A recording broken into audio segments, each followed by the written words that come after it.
prys gee. My God. Nou, jy weet, Dawid skryf hierdie woord, hy sê, dit was vir my goed, toe hulle vir my gesê dat ons opgaan na die huis van die Here toe. Ek sê, Dawid het 'n ding in die teenwoordigheid van die Here gebeleef wat hy nie by privilege kan beleef nie. Hy het 'n ding in die teenwoordigheid van die Here gebeleef wat hy nie by klapstones kan beleef nie.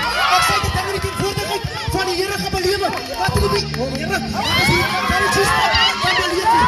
Ek sê, in die teenwoordigheid van die Here, dat jy leerlik dinge beleef wat jy nie by jou eie ouer huis beleef nie.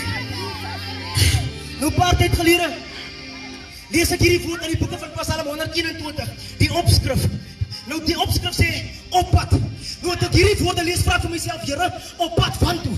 Ek sê, in hierdie lewe, as ons allemaal klein en groot, oud en jong, iewers sien op pad, maar ons die allemaal op pad aan dieselfde plekke toe nie. Ek sê, as mense, wat op pad is vorentoe in die lewe, en as mense, wat, Here, agtertoe op pad is in die lewe. Ek sê, as mense, wat op pad is op, en as mense, wat op pad is af, van toe, is jy op pad.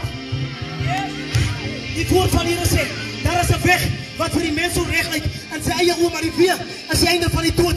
Daarom sê hy, gaan in die nou die hel toe lyk, en wyd is die poort daarin. Maar hy sê, daar is baie wat daar hierin gaan, maar hy sê, smal is die pad wat na die lewe lei, en nou is die poort daarin, maar hy sê, daar is baie min wat het vind. Ek sê vir myself, maar mens vind iets, maar iets wat jy nie verloor het. Daarom sê die woord van die Here, waarom kan ek die regte koers verloor het al die achter jou, een stem hoor, wat vir jou sal sê, hier is die pad, loop hier langs. Die woord van die Here sê, ga na die ou paaie toe, en gaan vraag vir die ou paaie, waar is die regte en die goeie weg, en loop daar, en ek sê, hierdie weg wat ek vir jou bekend maak, is die Keimoes weg. Ek sê, is ook die Louisville weg. Ek sê, is ook die Dakota weg. Maar hierdie weg sy naam is Jesus, hy is die ou pad. Yes! Sy disciples vraag van Here, hoe sal ons die weg doen? Jesus sê vir hulle, ek is die weg, die waarheid en die lewe. Niemand kom by die Vader, behalwe deur my nie. Sy moet op hierdie pad loop, nie op die breë weg nie. Dit maak klaar. Nou jy moet weet, 'n poort is 'n deur, of dis 'n hek.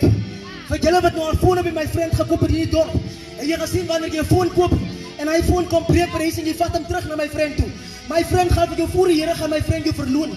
My vriend gaan vir jou sê, ek ken nie jou gesig nie. Jy kan die polisie oploop al, voor die polisie gaan my vriend jou afstry.